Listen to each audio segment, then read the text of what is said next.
Hare Krishna, everyone. Welcome back to the daily readings of Srila Prabhupada's books, where I was just saying when I came in the door just now, whatever happens to us during the day, we're in the material world, so there's always something. But when we come in here and sit down with the devotees that are regularly here and read Bhagavatam, it's like everything becomes, as Bhakta John says, everything's cool. Okay, welcome back, everyone there out in cyberspace. We hope that you're happy and moving forward. We're going through the history of the universe like lickety-split. And let's hear what Sanatana Goswami has to say about that. Srimad-Bhagavatam Mahima Stotram from the Sri Krishna Lila Stava, texts 412 to 416 by Sanatana Goswami. It goes like this. Sarva Shastrabdipi Yusha Sarva Vedaika Satpala Sarva Siddhanta Ratnaja Sarva Lokaika Drikprada. O nectar from the ocean of all scriptures, singular fruit of all the Vedas, rich mine of the precious gems of all conclusive truths, you are the only giver of sight to all the worlds. Sarva Bhagavata Prana Srimad Bhagavata Prabho Kalidwandotita Ditya Shri Krishna Parivartita. O life air of all the Supreme Lord's devotees, O Master Srimad Bhagavatam, you are the sun risen in the darkness of Kali. You are the exact image of Shri Krishna. Paramananda Pataya Prema Varshakshadayate Sarvada Sarvasevyaya Shri Krishnaya Namostume. I bow down to you who were supremely blissful to read. Your every syllable pours down a flood of prema. You can always be served by everyone. You are Shri Krishna himself. Madhega Bando Matsangin Madguro Man Mahadana Mandishtadaka Madbhagya Mad Ananda Namostute. My only friend, my constant companion, my spiritual master, my great wealth, my savior, my good fortune, my source of ecstasy, I bow down to you. Sadhu sadhu tadayin atinit chochata kada hanamun jagadachin mam premna rit kantayospura. O bestower of saintliness to the unsaintly, O exalter of the most fallen, please never leave me. Always appear in my heart and my voice with pure love. Om Namo Bhagavate Vasudevaya. Om Namo Bhagavate Vasudevaya. Om Namo Bhagavate Vasudevaya. Okay, we're going through the history of the universe, as I said before, and the Prachetas, who are the sons of the son of Prithu Maharaj. They have gone to the sea. Well, it's really like a lake in the sea. Hare Krishna, Haribo. And there they have met Lord Shiva. And they happened to be, I think inadvertently, I don't think they planned it, but they came to the abode of Lord Shiva. And then there was a very nice description of how beautiful it was. You remember? With all the different waterfowl and nice lake and lotus flowers and such a beautiful atmosphere. Okay. And that's where we are. They're there in Shiva's abode, and they're going to meet Lord Shiva.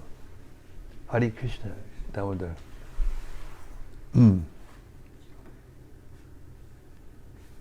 Did we stop at 24? 24. Yeah. Text 24. Chapter 20? Yeah. Is it? Is it? Yeah. I wasn't here. We weren't here. Oh, that's right. You all abandoned me. Okay, 24. The The Prachetas were fortunate to see Lord Shiva, the chief of the demigods, emerging from the water with his associates. His bodily luster was just like molten gold. His throat was bluish, and he had 3 eyes, which looked very merciful upon his devotees. He was accompanied by many musicians who were glorifying him. As soon as the Prachetas saw Lord Shiva, they immediately offered their obeisances in great amazement and fell down at the lotus feet of the Lord. Purport. The word Vibhudangugai indicates that Lord Shiva is always accompanied by the denizens of the higher planets, known as Gandharvas and Kinnaras. They are very expert in musical science, and Lord Shiva is worshipped by them constantly. In pictures, Lord Shiva is generally painted white, but here we find that the color of his skin is not exactly white, but like molten gold, or a glowing yellowish color. Because Lord Shiva is always very, very merciful, his name is Ashutosha. Amongst all the demigods, Lord Shiva can be pacified even by the lowest class of men, who need only offer him obeisances and leaves of a bale tree. Thus his name is Ashutosha, which means that he is pleased very quickly. Generally, those who are very fond of material prosperity approach Lord Shiva for such benediction. The Lord, being very merciful, quickly awards all the blessings the devotee asks of him. The demons take advantage of this leniency and sometimes take benedictions from Lord Shiva, which can be very dangerous to others. For instance, Vrikasura took a benediction from Lord Shiva by which he could kill everyone he touched on the head. Although Lord Shiva sometimes very liberally gives such benedictions to his devotees, the difficulty is that the demons, being very cunning, sometimes want to experiment improperly with such benedictions. For instance, after receiving his benediction, Vrikasura tried to touch the head of Lord Shiva. Devotees of Lord Vishnu, however, have no desire for such benedictions, and Lord Vishnu does not give his devotees benedictions which could cause disturbance to the whole world. Text 26. Lord Shiva became very pleased with the Prachetas because generally Lord Shiva is the protector of pious persons and persons of gentle behavior. Being very much pleased with the princes, he began to speak as follows. Purport. The Supreme Personality of Godhead, Vishnu or Krishna, is known as Bhaktavatsala, and herein we find Lord Shiva described as Dharmavatsala. Of course, the word Dharmavatsala refers to a person who lives according to religious principles. That is understood. Nonetheless, these 2 words have additional significance. Sometimes Lord Shiva has to deal with persons who are in the modes of passion and ignorance. Such persons are not always very much religious and pious in their activities, but since they worship Lord Shiva for some material profit, they sometimes obey the religious principles. As soon as Lord Shiva sees that his devotees are following religious principles, he blesses them. The Prachetas, sons of Prachinabarhi, were naturally very pious and gentle, and consequently Lord Shiva was immediately pleased with them. Lord Shiva could understand that the princes were sons of Vaishnavas, and as such, Lord Shiva offered prayers to the Supreme Personality of Godhead as follows. Text 27. Lord Shiva said, "You are all the sons of King Prachinabarhi, and I wish all good fortune to you. I also know what you are going to do, and therefore I am visible to you, just to show my mercy upon you." Purport. By these words, Lord Shiva indicates that what the princes are going to do was known to him. It is a fact that they were going to worship Lord Vishnu by severe austerities and penances. Knowing this fact, Lord Shiva immediately became very pleased, as apparent by the next verse. This indicates that a person who is not yet a devotee of the Supreme Personality of Godhead, but who desires to serve the Supreme Lord, receives the benedictions of the demigods, headed by the chief demigod, Lord Shiva. Thus, a devotee of the Lord does not need to try to please the demigods separately. Simply by worshipping the Supreme Lord, a devotee can please all of them. Nor does he have to ask the demigods for material benedictions, for the demigods, being pleased with the devotee, automatically offer him everything that he needs. The demigods are servants of the Lord, and they are always prepared to help a devotee in all circumstances. Therefore, Srila Bilba Mangal Thakur said that if one has unalloyed devotion for the Supreme Lord, the goddess of liberation is ready to serve him, to say nothing of the gods of material opulences. Indeed, all the demigods are simply waiting for the opportunity to serve the devotee. Thus, there is no need for a devotee of Krishna to endeavor for material opulence or liberation. By being situated in the transcendental position of devotional service, he receives all the benefits of Dharma, Artha, Kama, and Moksha. Text 28. Lord Shiva continued, any person who is surrendered to the Supreme Personality of Godhead, Krishna, the controller of everything, material nature, as well as the living entity, is actually very dear to me.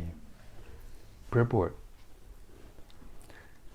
Now Lord Shiva explains the reason he has personally come before the princes. It is because all the princes are devotees of Lord Krishna. As stated in Bhagavad Gita, oh, Dr. Bhakti, please, come. Okay. Hare Krishna, we've missed you. You must be busy. Hare Krishna. Purport. Now Lord Shiva explains the reason he has personally come before the princes. It is because all the princes are devotees of Lord Krishna. As stated in Bhagavad Gita 7:19, Bahunam janmanamante jnanavan mam prapadyate vasudevak sarvamiti samahatma sidurlabhaha. After many births and deaths, he who is actually in knowledge surrenders unto me, knowing me to be the cause of all causes and all that is. Such a great soul is very rare. Lord Shiva is rarely seen by common men, and similarly, a person who is fully surrendered unto Vasudeva, Krishna, is also very rarely seen, because a person who is fully surrendered unto the Supreme Lord is very rare. Samahatma Sudurlabhaha. Consequently, Lord Shiva came especially to see the Prachetas, because they were fully surrendered unto the Supreme Personality of Godhead, Vasudeva. Vasudeva is also mentioned in the beginning of Srimad-Bhagavatam in the mantra Om Namo Bhagavate Vasudevaya. Since Vasudeva is the ultimate truth, Lord Shiva openly proclaims that one who is a devotee of Lord Vasudeva, who is surrendered to Lord Krishna, is actually very dear to him. Lord Vasudeva, Krishna, is worshipable not only by ordinary living entities, but by demigods like Lord Shiva, Lord Brahma, and others. Young Brahma, Varunendra, Rudra Maruta, Stunbati Divyaistavyai. Bhagavatam 12:13-1. Krishna is worshipped by Lord Brahma, Lord Shiva, Varuna, Indra, Chandra, and all other demigods. That is also the situation with the devotee. Indeed, one who takes to Krishna consciousness immediately becomes very dear to anyone who is simply finding out and beginning to understand what Krishna consciousness actually is. Similarly, all the demigods are also trying to find out who is actually surrendered to Lord Vasudeva. Because the Britacha princes were surrendered to Vasudeva, Lord Shiva willingly came forth to see them. Lord Vasudeva, or Krishna, is described in Bhagavad Gita as Purushottama. Actually, he is the enjoyer, Purusha, and the supreme, Uttama, as well. He is the enjoyer of everything, the Prakriti and the Purusha. Being influenced by the three modes of material nature, the living entity tries to dominate material nature, but actually he is not the Purusha, enjoyer, but Prakriti, as described in Bhagavad Gita 7.5. Aparayam itastvanyam prakritim vidime param. Thus the jiva, or living entity, is actually Prakriti, or the marginal energy of the Supreme Lord. Being associated with material energy, he tries to lord it over the material energy. This is also confirmed in Bhagavad Gita 15.7.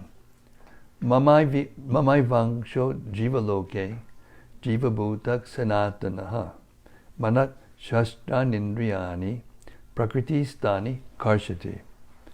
The living entities in this conditioned world are my eternal fragmental parts.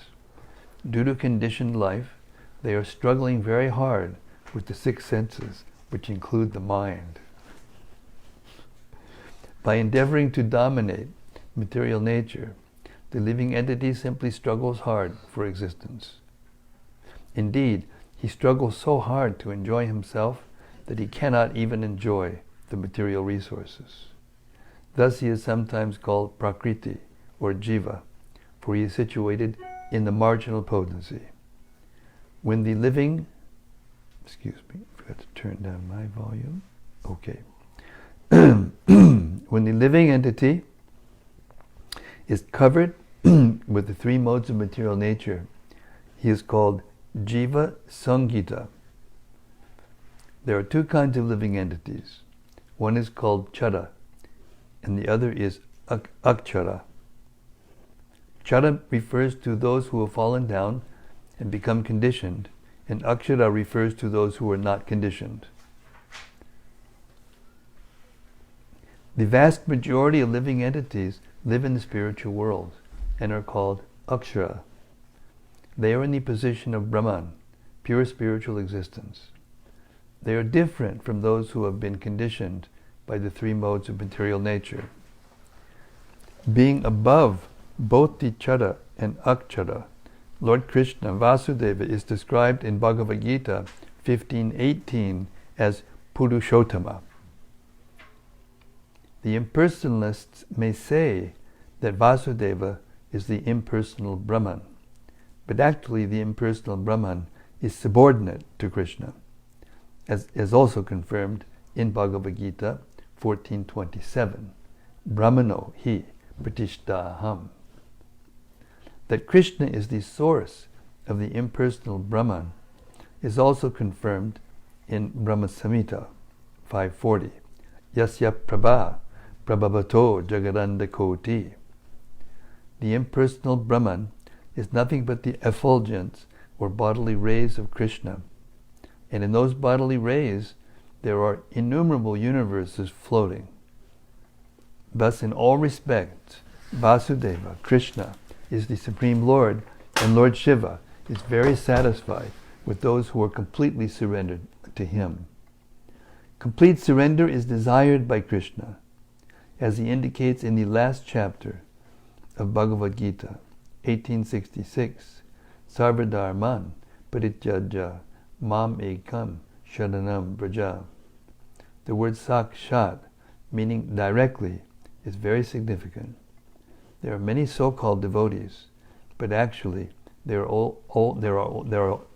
karmis and jnanis for they are not directly devotees of Lord Krishna. I'll read that again. There are many so-called devotees, but actually they are only karmis and jnanis, for they are not directly devotees of Lord Krishna. The karmis sometimes offer the results of their activities to Lord Vasudeva, and this offering is called karmarpanam. These are considered to be fruitive activities, for the karmis consider Lord Vishnu to be one of the demigods, like Lord Shiva and Lord Brahma. Because they consider Lord Vishnu to be on the same level with the demigods, they contend that surrendering to the demigods is as good as surrendering unto Vasudeva. This contention is denied herein because if it were true, Lord Shiva would have said that surrender unto him, Lord Vasudeva, Vishnu or Brahma, is the same. However, Lord Shiva does not say this because he himself surrenders unto Vasudeva, and whoever else surrenders unto Vasudeva is very, very dear to him. This is expressed herein openly. The conclusion is that a devotee of Lord Shiva is not dear to Lord Shiva, but a devotee of Lord Krishna is very dear to Lord Shiva. This is a very important point because in South India especially, there's always this, battle between the Shaivites and the Vaishnavas. Who is supreme, Vishnu or Shiva? But the fact is that even though sometimes Vishnu will say something to Shiva that makes him, to worship him as a great person, out of his humility and out of the pastime, but whenever Lord Shiva speaks, he always speaks of Lord Vishnu as supreme. So, but they don't consider that. Text 29. A person who executes his occupational duty properly for 100 births, that means 100 births without making one mistake, becomes qualified to occupy the post of Brahma. And if he becomes more qualified, he can approach Lord Shiva. A person who is directly surrendered to Lord Krishna or Vishnu in unalloyed devotional service is immediately promoted to the spiritual planets. Lord Shiva and other demigods attain these planets after the destruction of this material world. Purport. This verse gives an idea of the highest perfection of the evolutionary process. As described by the Vaishnava poet Jayadev Goswami, Pralayaya payode jale dritavan asivedam. Let us begin tracing the evolutionary process from the point of devastation, pralaya, when the whole universe is filled with water. At that time there are many fishes and other aquatics, and from these aquatics evolve creepers, trees, etc. From these insects and reptiles evolve, and from them birds, beasts, and then human beings, and finally civilized human beings. Now, the civilized human being is at the junction where he can make further evolutionary progress in spiritual life. Here it is stated, Swadharma Nishta, that when a living entity comes to a civilized form of life, there must be Swadharma, social divisions according to one's work and qualifications. This is indicated in Bhagavad Gita 4.13, Chatur Varnyam Maya Shrishtam Gunakarma Vibhagashaha. According to the 3 modes of material nature and the work ascribed to them, the 4 divisions of human society were created by me. In civilized human society, there must be the divisions of Brahmana, Kshatriya, Vaishya, and Shudra. And everyone must properly execute his occupational duty in accordance with this division. Here it is described, Swadharma Nishta, that it does not matter whether one is a Brahmana, Kshatriya, Vaishya, or Shudra. If one sticks to his position and properly executes his particular duty, he is considered a civilized human being. Otherwise, he is no better than an animal. It is also mentioned herein that whoever executes his occupational duty, Swadharma, for 100 births. For instance, if a Brahmana continues to act as a Brahmana, becomes eligible for promotion to Brahmaloka, the planet where Lord Brahma lives. There is also a planet called Shivaloka, or Sadashivaloka, which is situated in the marginal position between the spiritual and material worlds. If, after being situated in Brahmaloka, one becomes more qualified, he is promoted to Sadashivaloka. Similarly, when one becomes even more qualified, he can attain the Vaikuntha Lokas. The Vaikuntha Lokas are targets for everyone, even the demigods, and they can be attained by a devotee who has no desire for material benefit. As indicated in Bhagavad Gita 8:16, one does not escape material miseries even if he is elevated to Brahmaloka. Abrahma Bhavala Loka, Puna Arvatanarjuna. Similarly, one is not very safe even if he is promoted to Shivaloka, because the planet of Shivaloka is marginal. However, if one attains Vaikuntha Loka, he attains the highest perfection of life, and at the end of the evolutionary process,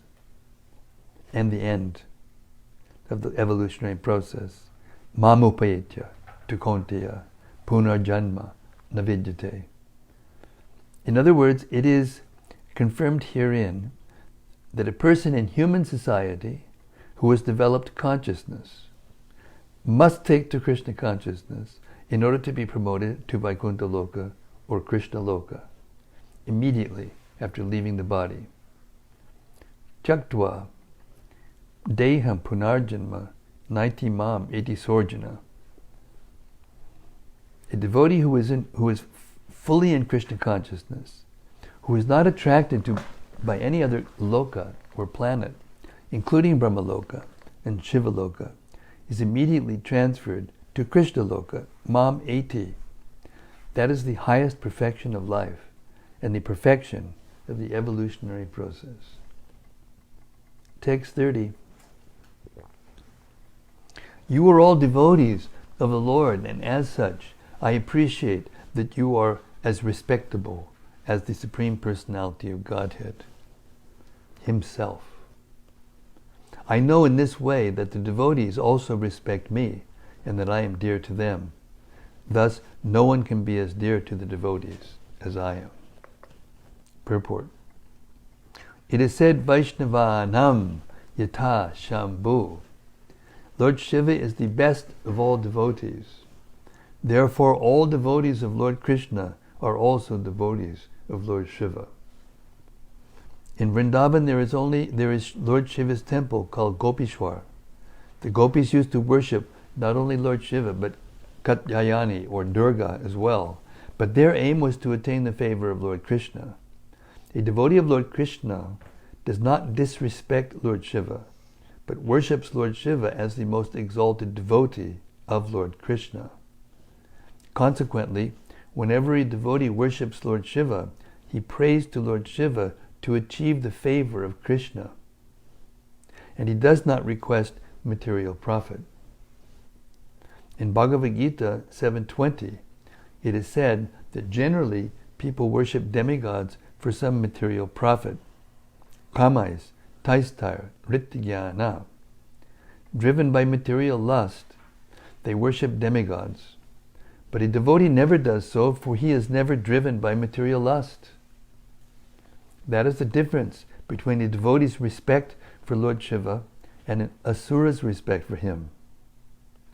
The asura worships Lord Shiva, takes some benediction from him, misuses the benediction, and ultimately is killed by the Supreme Personality of Godhead, who awards him liberation. Because Lord Shiva is a great devotee of the Supreme Personality of Godhead, he loves all the devotees of the Supreme Lord. Lord Shiva told the Prachetas that because they were devotees of the Lord, he loved them very much. Lord Shiva was not kind and merciful only to the Prachetas. Anyone who is a devotee of the Supreme Personality of Godhead is very dear to Lord Shiva. Not only are the devotees dear to Lord Shiva, but he respects them as much as he respects the Supreme Personality of Godhead. Similarly, devotees of the Supreme Lord also worship Lord Shiva as the most dear devotee of Lord Krishna. They do not worship him as a separate personality of Godhead. It is stated in a list of Nama Aparadas that it is an offense to think that the chanting of the name of Hari and the chanting of Hara or Lord Shiva or Shiva are the same. The devotees must always know that Lord Vishnu is the Supreme Personality of Godhead and that Lord Shiva is his devotee. A devotee should be offered respect on the level of the Supreme Personality of Godhead, and sometimes even more respect. Indeed, Lord Rama, the Personality of Godhead himself, sometimes worshipped Lord Shiva. If a devotee is worshipped by the Lord, why should a devotee not be worshipped by other devotees on the same level with the Lord? This is the conclusion. From this verse it appears that Lord Shiva blesses the asuras simply for the sake of formality. Actually, he loves one who is devoted to the Supreme Personality of Godhead. Text 31.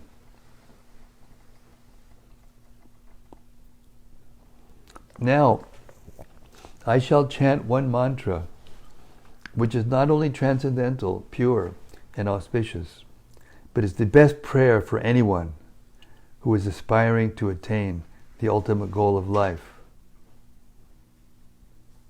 When I chant this mantra, please hear it carefully and attentively. Anyone who wants to hear this attentively, please raise their hand. Okay, I'm watching. Purport. The word viviktam is very significant. No one should think of the prayers recited by Lord Shiva as being sectarian. Rather, they are very confidential. So much so that anyone desiring the ultimate prosperity or auspicious goal of life must take the instructions of Lord Shiva and pray to and glorify the Supreme Personality of Godhead as Lord Shiva did himself. Text 32.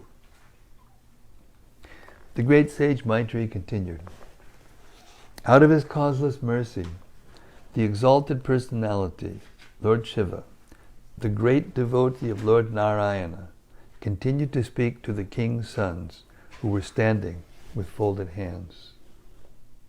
Purport. Lord Shiva voluntarily came to bless the sons of the king, as well as to do something beneficial for them. He personally chanted the mantra so that the mantra would be more powerful, and he advised that the mantra be chanted by the king's sons, Rajaputras. When a mantra is chanted by a great devotee, the mantra becomes more powerful. Although the Hare Krishna Mahamantra is powerful in itself, a disciple upon initiation receives the mantra from his spiritual master. For when the mantra is chanted by the spiritual master, it becomes more powerful. Lord Shiva advised the sons of the king to hear him attentively, for inattentive hearing is offensive. Shall I repeat that? Inattentive hearing is? Offensive. Inattentive hearing is? Offensive. Inattentive hearing is? Offensive. Text 33. Just trying to prepare you for hearing this prayer. Sri Rudra Uvacha, Lord Shiva, addressed the Supreme Personality of Godhead with the following prayer. O Supreme Personality of Godhead, all glory is unto you. You are the most exalted of all self-realized souls. Since you are always auspicious for the self-realized, I wish that you be auspicious for me. You are worshipable by virtue of the all-perfect instructions you give. You are the Supersoul. Therefore, I offer my obeisances unto you as the Supreme Living Being. Purport. As soon as a devotee is inspired by the Lord to offer the Lord a prayer, the devotee immediately glorifies the Lord in the beginning by saying, "All glories unto you, my Lord." The Lord is glorified because He is considered to be the chief of all self-realized souls. So when you get into anxiety, who here doesn't get into anxiety? Okay, it's unanimous.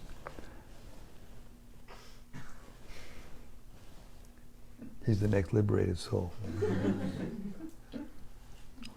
Whenever you get into anxiety, you have a little miff with a friend, or you're feeling uncomfortable, even when you're in a devotional atmosphere with devotees, then just put your hands like this and say, "All glories unto you, my Lord." It's magic. Then automatically your heart goes, whew.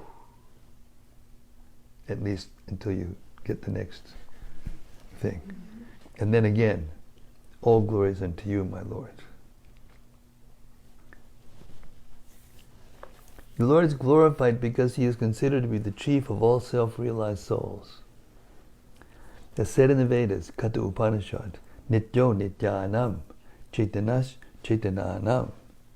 The Supreme Being, the Personality of Godhead, is the chief living being amongst all living beings.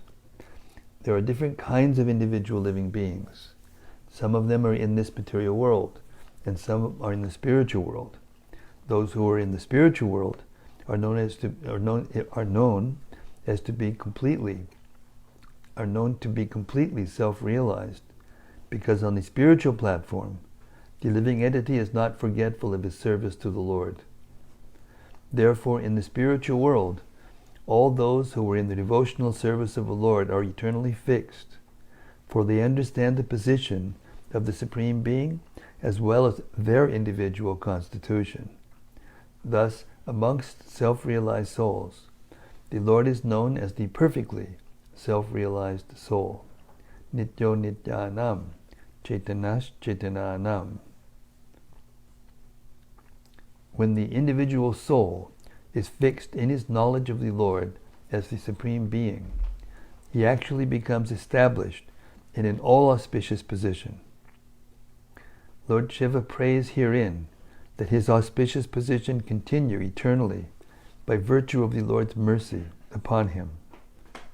The Supreme Lord is all perfect, and the Lord instructs that one who worships Him also becomes perfect. As stated in Bhagavad Gita 15:15, Mattak smritir jnanam apavanam cha.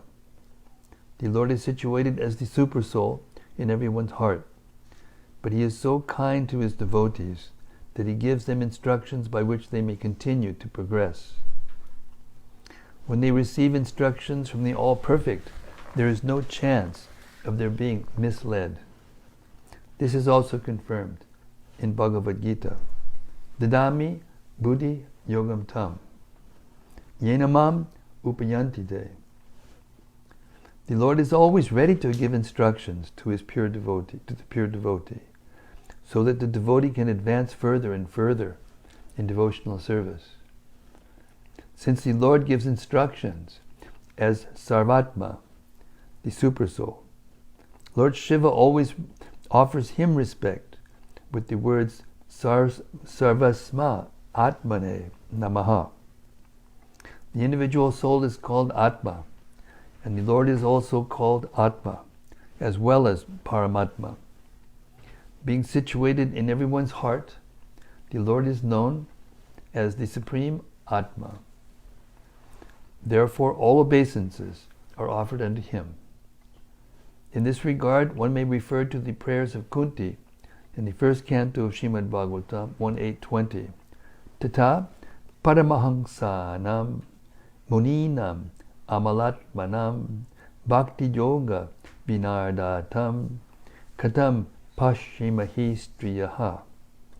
The Lord is always ready to give instructions to the Paramahamsas, or the topmost devotees of the Lord, who are completely liberated from all contaminations of the material world. The Lord always gives instructions to such exalted devotees to inform them how they can remain fixed in devotional service. Similarly, it is stated in the Atmarama verse 1710, Atmaramas chamunayo nirgranta apyarukrame kurvan yahaitukim bhaktim itam bhuta guno harihi. The word Atmarama refers to those who are not interested in the material world, but are simply engaged in spiritual realization. Such self-realized persons are generally considered in two categories, impersonal and personal. However, impersonalists also become devotees when they are attracted by the personal transcendental qualities of the Lord. The conclusion is that Lord Shiva wanted to remain a fixed devotee of the Supreme Personality of Godhead, Vasudeva. As explained in the following verses, Lord Shiva never desires to merge into the existence of the Supreme Lord, like the impersonalists. Rather, he thinks that it would be good fortune for him to continue to be fixed in the understanding of the Lord as the Supreme Being. By this understanding, one realizes that all living entities, including Lord Shiva, Lord Brahma, and other demigods, are servants of the Supreme Lord. Text 34. Lord Shiva continues his prayers that we should hear how? Attentively. Yes, thank you. My Lord, you are the origin of the creation by virtue of the lotus flower which sprouts from your navel. You are the supreme controller of the senses and the sense objects, and you are also the all-pervading Vasudeva. You are most peaceful, and because of your self-illuminated existence, you are not disturbed by the 6 kinds of transformations. Purport. The Lord as Garbhodakashai Vishnu is the ocean of Garbha within this universe. The Lord as Garbhodakashai Vishnu lies in the ocean of Garbha within this universe. And from his navel the lotus flower sprouts. Lord Brahma is generated from that lotus flower, and from Lord Brahma the creation of this material world begins. As such, the Supreme Personality of Godhead, Garbhodakashai Vishnu, is the origin of the material senses and sense objects. Since Lord Shiva considers himself to be one of the products of the material world, his senses are under the control of the Supreme Creator. The Supreme Lord is also known as Rishikesha, Master of the Senses, which indicates that our senses and sense objects are formed by the Supreme Lord. As such, he can control our senses and out of his mercy engage them in the service of the Master of the Senses. In the conditioned state, the living entity struggles in this material world and engages his senses for material satisfaction.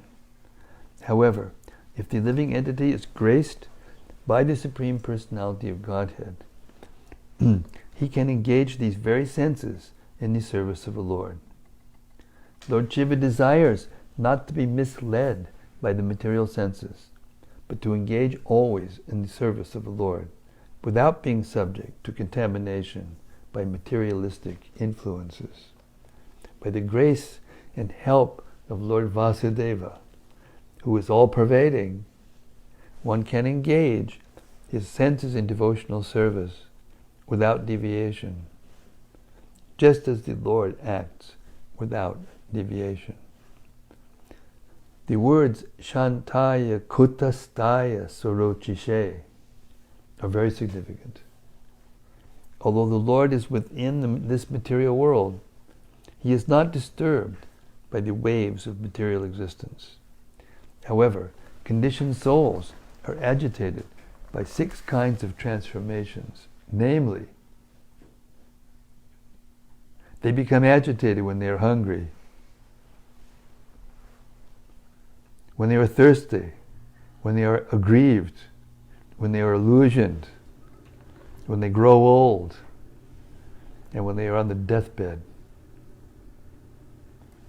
Although conditioned souls become very easily illusioned by these conditions in the material world, the Supreme Personality of Godhead, as the Supersoul Vasudeva, is never agitated by these transformations. Therefore it is said here, Kutastaya, that He is always peaceful and devoid of agitation because of His prowess, which is described here as Sorochise, indicating that He is illuminated by His own transcendental position. In other words, the individual soul, although within the illumination of the Supreme, sometimes falls down from that illumination because of his tiny position, and when he falls down, he enters into material conditional life. The Lord, however, is not subject to such conditioning. Therefore, He is described as self-illuminated. Consequently, any conditioned soul within this material universe can remain completely perfect when he is under the protection of Vasudeva, or when he is engaged in devotional service. Okay, we'll offer one more prayer and purport, and we'll stop. Text 35. My dear Lord, You are the origin of the subtle material ingredients, the master of all integration, as well as the master of all disintegration. The predominating deity named Sankarsana, and the master of all intelligence, known as the predominating deity Pradyumna. Therefore, I offer my respectful obeisances unto you. Purport. The whole universe is maintained by the integrating power of the Supreme Lord, who is known in that capacity by the name Sankarsana. The material scientists have discovered the law of gravity, which maintains the integration of objects within the material energy. Yet the master of all integration can create devastation by the disintegrating blazing fire emanating from his mouth. A description of this can be found in the 11th chapter of Bhagavad Gita, wherein the universal form of the Lord is described. The master of integration is also the destroyer of this world by virtue of his disintegrating energy. Sankarsana is the master of integration and disintegration, whereas Pradyumna, another feature of Vasudeva,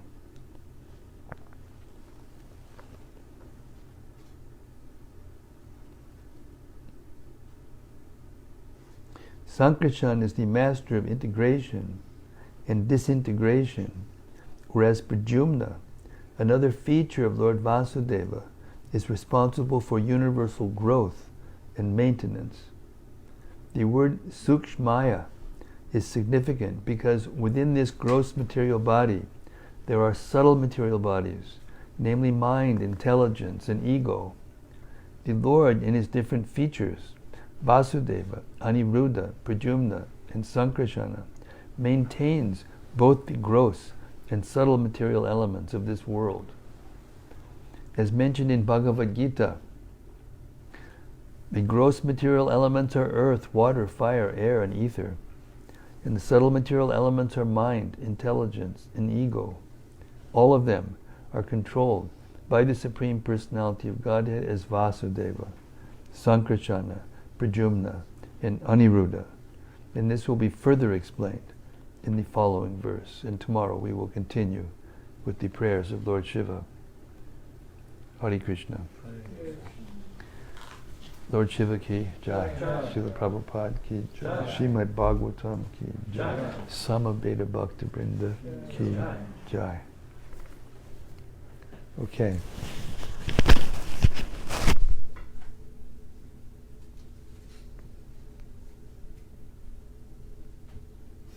Yeah, the modes are pretty heavy today.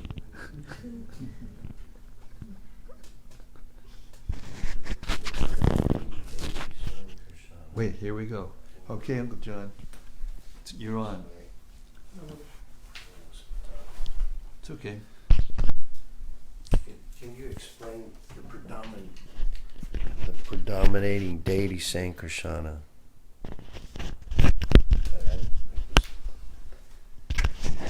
Well, you know, in these purports, there's a whole science, spiritual science, underlying all these thoughts and all these ideas. And here we are in the fourth canto, and we've already heard third canto, and there all these things were described. Yes, but they keep being repeated. Why? Because in the material world, time, the nature of time, as Krishna confirmed to Arjuna, is the destroyer of the worlds, and that means the destroyer of our memories, destroyer of our bodies. So over time, no matter who you are, unless you're Krishna or someone who is completely Krishna conscious, which means you're in love with Krishna and you cannot not think of Krishna for a moment, 24/7. That's what it means to be completely liberated. But everyone else, all the rest of us, from those who are completely ignorant, or those of us who are 1 foot in and 1 foot out, or those who were advancing but not yet fully Krishna conscious, we tend to forget. And therefore, Prabhupada, in all of his wisdom, he keeps repeating the same things again, the same parts of the philosophy, but each time in a little different context, in a little different way, with a little different word. I mean, it's genius what he did. And it took so much perseverance and so much patience, you know, for him to keep saying these basic things so that we can become fixed. Because the reason they keep being repeated is so that we can become fixed. So we won't forget. At every moment, we'll remember these things. So Sankarsana is an expansion. Lord Krishna is the Swayam Bhagavan. He's the original person. I had somebody say to me this morning over the telephone, well, yeah, but I'm thinking that maybe, you know, Krishna just decided that he should have this form and he could have decided something else, and so therefore maybe Krishna is ultimately not form. You know, it's the same question that everybody asks. Okay, if Krishna is the source of everything, then who's the source of Krishna? What's the source of Krishna? It means that they're still actually, if not atheists, at least impersonalists. They don't really understand what the definition of God is. It's like if you want to study mathematics and your teacher tells you 1 + 1 is equal to 2, like a little kid, 5 years old, and you say, I think it can be this or that. He'll just say, okay, either out, or you learn this and you get it right, or else you can't go forward to the next class. And therefore you can't study mathematics unless you accept, without a doubt, that 1 + 1 is equal to 2. That's called axiomatic truth. So Krishna is Swayam Bhagavan. He is the source of everything. He doesn't have a source. Therefore he's called in the beginning of the Bhagavatam a Swarat. He's completely independent. He doesn't need anyone or anything for his own satisfaction. All the rest of us are dependent on him or his energies. Then he, and this doesn't mean that there was just him at one point and then nothing else, and then all of a sudden Lord Balaram pops out of him and all of a sudden there's... No, these are all eternal forms. We talk about who expands from who. it means not in terms of time and space, but in terms of relationship. So the first expansion of Krishna, who is assists him in his pastimes, and is therefore the first servant of Krishna, is Lord Balaram. And in Goloka Vrindavan, Radharani and Lord Balaram, Nanda Maharaj and Mother Yashoda and all the cowherd boys and cowherd girls and calves and everything, they are eternal devotees of Krishna. And when Krishna expands himself, again, it's not in terms of time, because in the spiritual world, in Goloka Vrindavan and Mathura and Dwarka are eternally there. And the forms of Krishna and Vasudeva and second of Vasudeva, they're eternally there. And when he comes to the material world, he agrees to appear to be under time and space. So he appears to go from one place to another. That's called prakat, manifested lila, the lila that's manifested in the material world. So then, in Mathura, in Dwarka, there are expansions. When Krishna goes to Mathura, he doesn't actually go. He expands himself into Vasudeva Krishna. And Balaram expands himself into Sankarsana, the first Sankarsana, the expansion. And then Dwarka is the same. But in Dwarka, Krishna has a son named Pradyumna. And he has a son, Aniruddha. And they are all four expansions of Krishna, eternally. So that's the first quadruple expansion of Krishna. And then, from there, Sankarsana expands himself into a second quadruple expansion of Vasudeva, Sankarjan, Pradyumna, and Aniruddha. And they predominate over the spiritual sky. And from there, that's called Mahasankarsana. And Mahasankarsana expands himself into Narayana, and Narayana expands himself into Mahavishnu. Mahavishnu is the first person. We've explained this many times. The first expansion of Krishna, which has something to do with the creation of this material world. He glances at the material energy. The material energy comes out of him. It's eternal, the material energy. It's just coming out of him and coming back in, going out and coming back in. With his every breath, it comes out, and then all these things happen, and breathes in, and it all goes back into his body. So when it comes out, the material energy, he glances, then the seeds of the universe come out of his pores, of his body, in his breath, and all together, they enter into the material energy, and it starts to transform.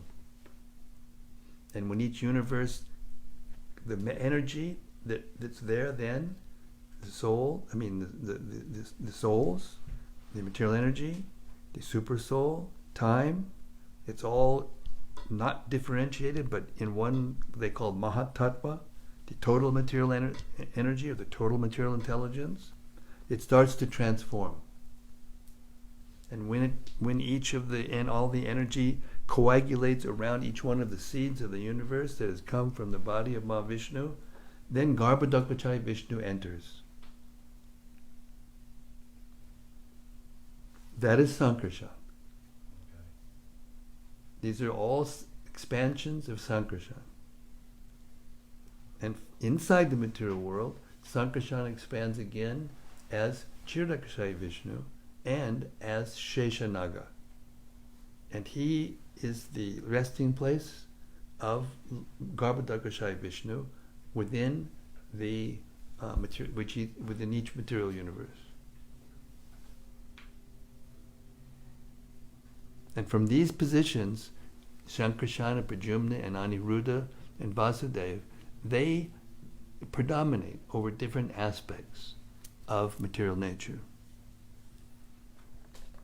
And Lord Shiva, he worships Sankarshan, that aspect of the Supreme Personality of Godhead. Now, if you keep going over this again and again, and that's why in the Bhagavatam it's repeated again and again, because it's not so easy to remember and be able to actually explain it step by step by step without making a mistake and without leaving anything out. And there's more details that I didn't discuss just now, but the basics are there. Then you become liberated from material infection. The material energy becomes less attractive to you and less influential upon you. And then you can think of Krishna. Then you can remember, this duty was appointed to me by Krishna. And when somebody comes up to me and gets in my face, or, rah, rah, rah, rah, whatever, it happens in the material world all the time, everywhere, then rather than, go back down to that letter and go rah, rah, rah, rah, back, and be a part of a dog and cat show, we can just give respect to the person and remember who we are. Remember who that person is. Remember that the super soul is in each one of our hearts. Remember that all these things are going on just because we desire them. And then we'll never become the enemy of our enemy. Because we'll understand, this person is acting as my enemy because I did something wrong before. And I'm just getting a little bit of what Krishna deserves, or what I deserve. Krishna's just giving me a little bit of what I deserve. And then I become pacified. But if I can't think like that, if I continue to be absorbed in the material energy and becoming disturbed by these, what it was called when we just read, by the transformations. These are the 6 transformations. And as long as we are being affected by those 6 transformations, then we cannot fix our minds up, and we cannot remain happy. We washed by the modes of material nature, and one minute we're elated, and the other minute we're depressed, and the other minute we're agitated, and the other minute we're asleep, or mad, or just illusioned, foolish.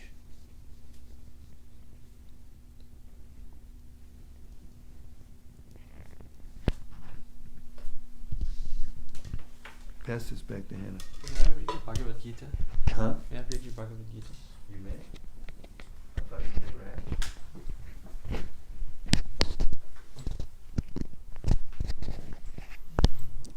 In the prayer that we read before, no, the prayer we read before we actually read. Oh, Sanatana Goswami's prayer to the Bhagavatam? Yes.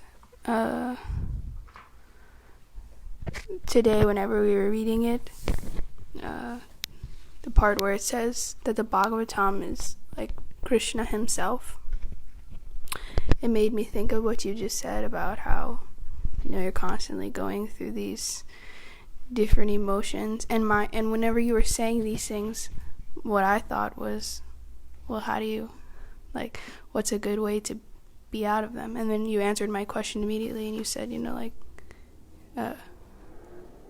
whenever you're in knowledge, these things don't affect you.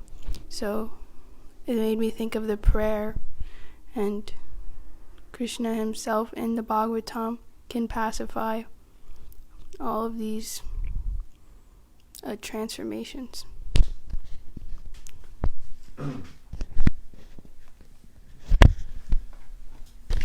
Yet the science, it's a science. It's a spiritual science. It's not sentiment. To be able to actually fix one's heart on Krishna and not forget Krishna, even while we're doing our normal duties, whatever that happens to be, that requires empowerment, by Krishna. So it takes practice. If we don't practice acting as though we're advanced, even though we're not, then we can't go forward to those transcendental states where we won't be agitated, by the material nature. We have to practice. I think I mentioned this the other day, but I'll say it again because I just mentioned it again to a disciple who called me. Who called me on the phone. And if we actually memorize the qualities, the divine qualities, and the items that constitute knowledge, or the method to get out of the material entanglement. Go to the 13th chapter, text 8. Am I losing your place? No. Am I blowing your whole scene? You had it all figured out, and then all of a sudden I'm taking the book back. Sorry. 13 and 26? 8. Yeah, it's a long purport. There you go. Yeah. Prabhupada here says something very, very important that relates to what you said, and to all of us. Here he says,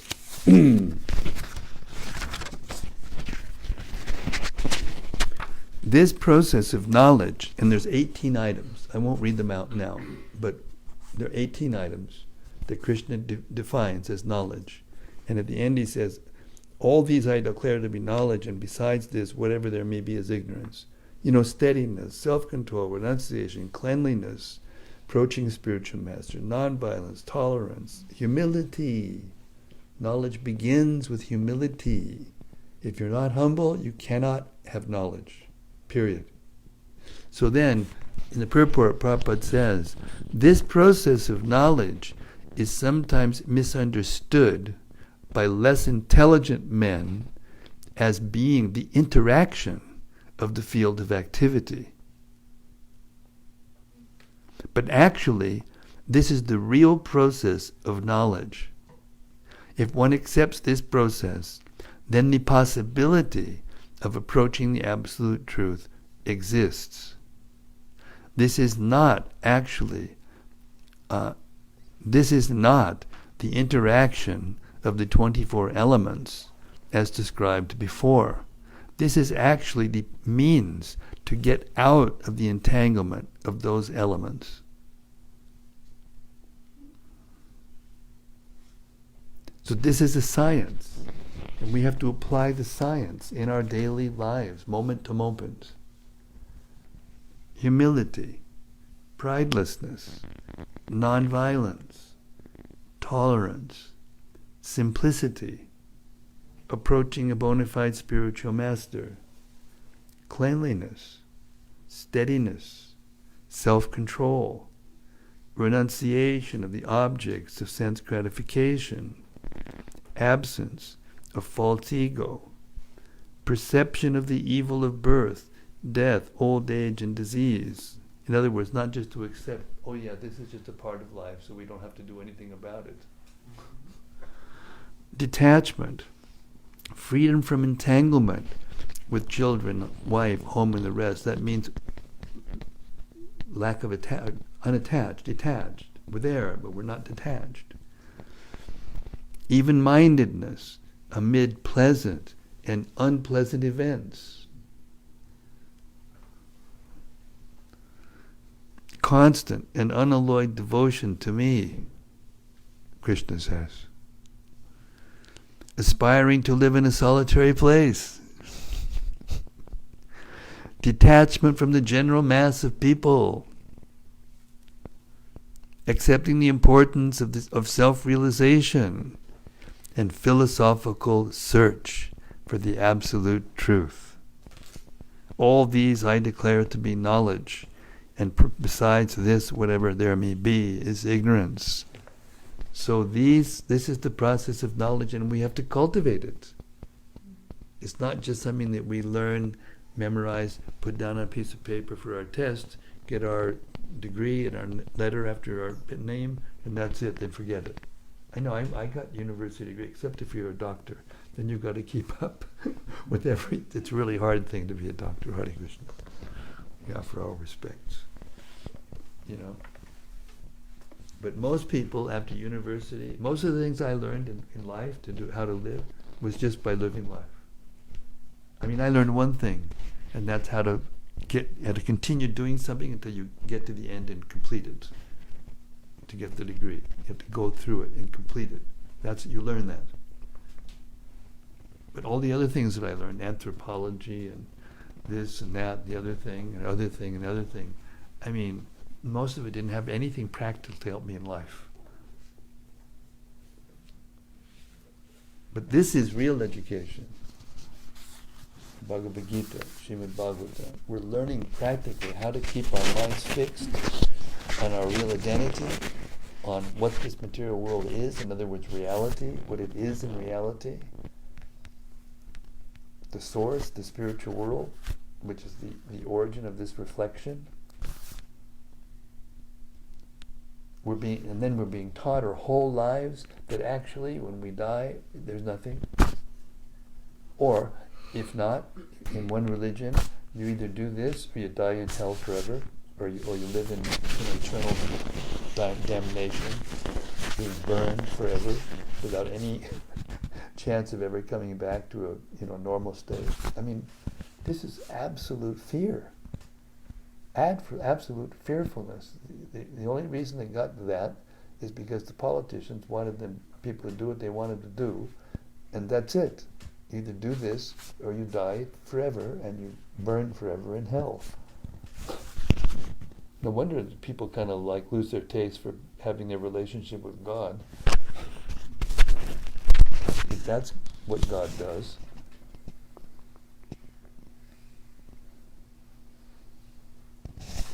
So we have to practice being like this, and you have to constantly practice. That's why this science is the most difficult to achieve, this Krishna consciousness.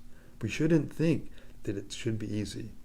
And we shouldn't just do it for a few weeks or a few months or even a few years, and then, now we can. That's what we've been taught.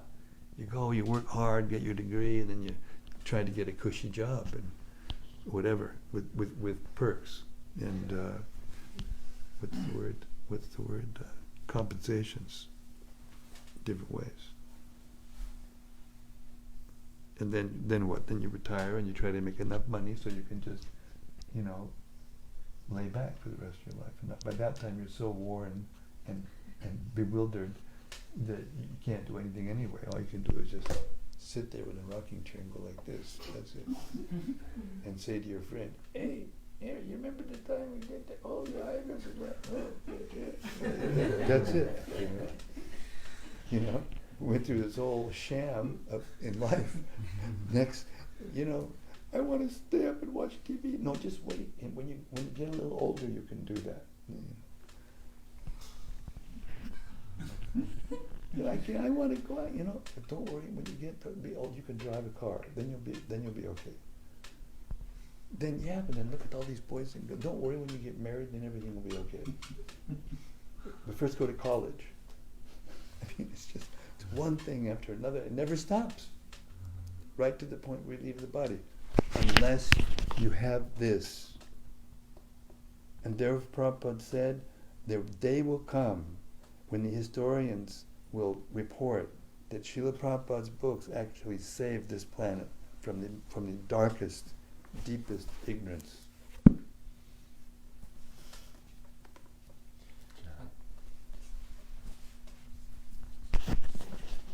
There's something real to be gained.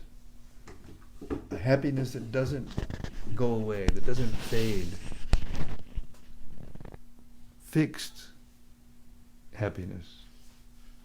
Ever increasing happiness. It sounds like La La Land, but it's not.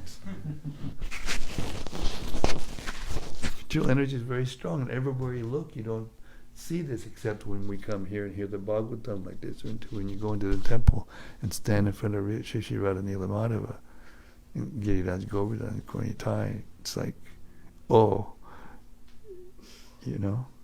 when you're actually praying, actually reading, hearing about Krishna, remembering Krishna, then you get this taste. What to speak of when you're going out and trying to give this knowledge to others, even if no one takes it. Just the fact that you're doing it is getting the attention of Lord Chaitanya.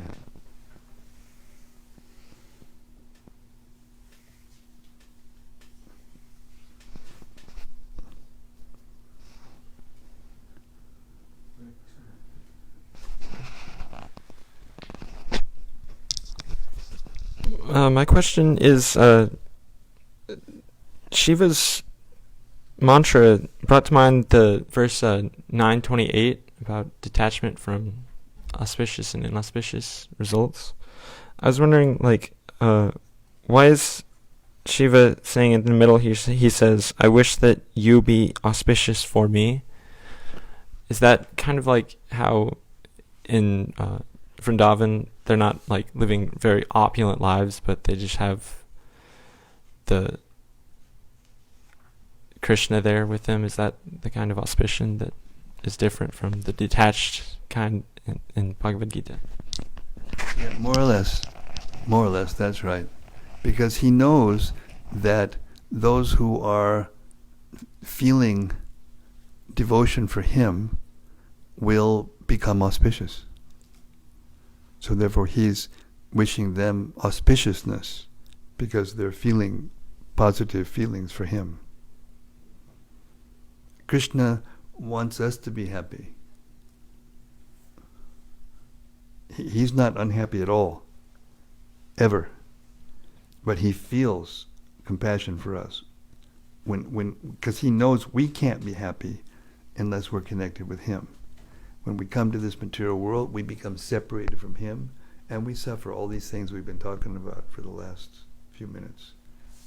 And therefore he feels separation. He feels it's spiritual, but it's compassion. He feels compassion. He's fine. It's like Prahlad Maharaj. He says to Lord Nrsimhadev, "I'm fine. I can remember you at any time. I'm praying to you all the time. I'm happy. I'm fine. But when I see these conditioned souls so unhappy, like Advaitacharya, we just had Advaitacharya's appearance the other day. He saw what was going on.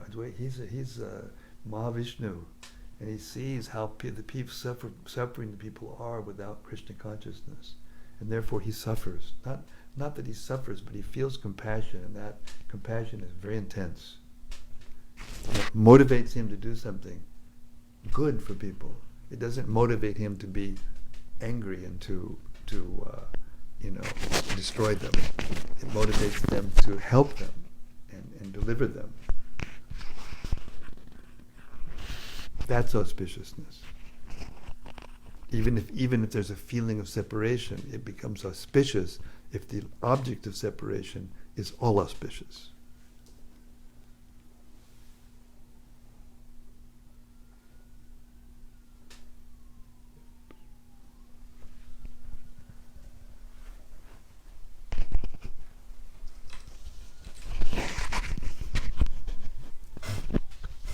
I was talking to my friend yesterday, and she was basically telling me that everything materially that she ever wanted is not satisfying her, and that she's suffering to the point where she said, like, someday she just wants to die.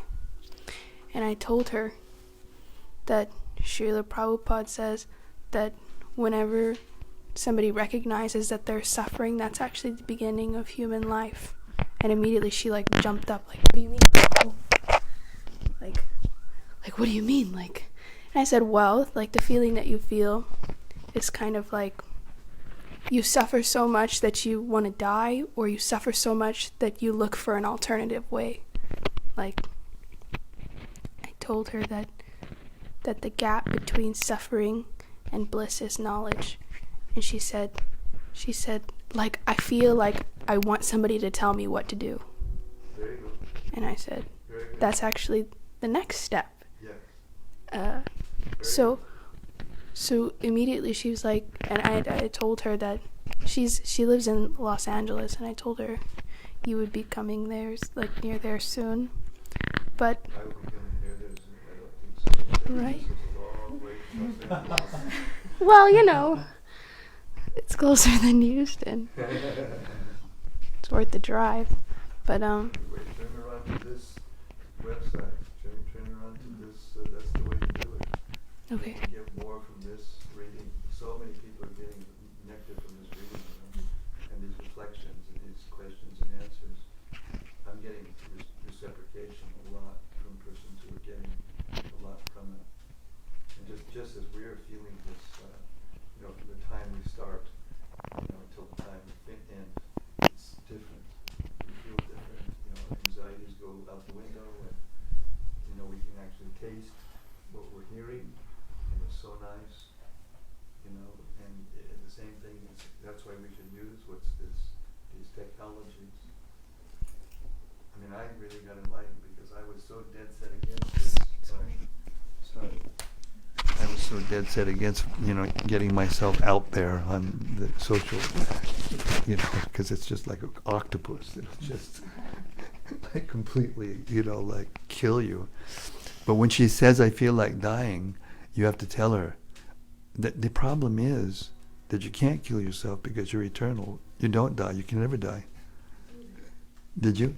Did you tell her if you take your own life, you'll become a ghost, and then you'll get, life after life without any body, and you'll still have the desires, but you won't be able to fulfill them, and then you'll suffer 100 times worse, 1,000 times worse? So that's not the solution. Anyway, I'm sure that you said all those things. I told her that she believes that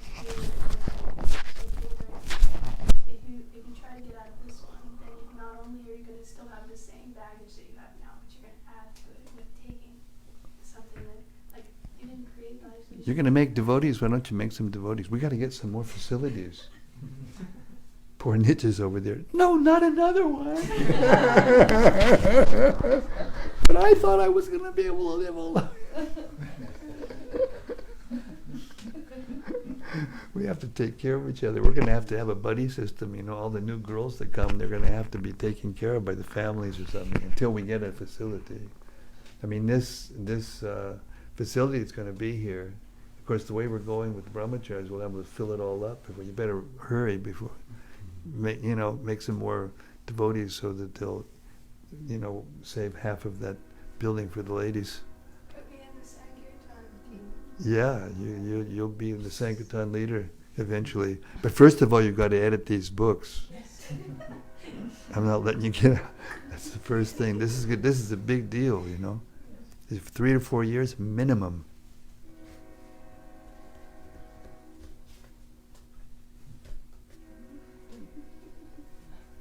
Don't worry, she wanted to live you for 4 more years. Don't worry, just relax. We're making arrangements. We're trying. Okay, I'm going to stop now, with your permission. Hare Krishna. Lord Shiva ki jai, Srimad-Bhagavatam ki jai, Samaveda Bhakta Vrinda ki jai, Gaur Premanandi. See you tomorrow, 4:30 p.m. Central Time, USA. Hare Krishna.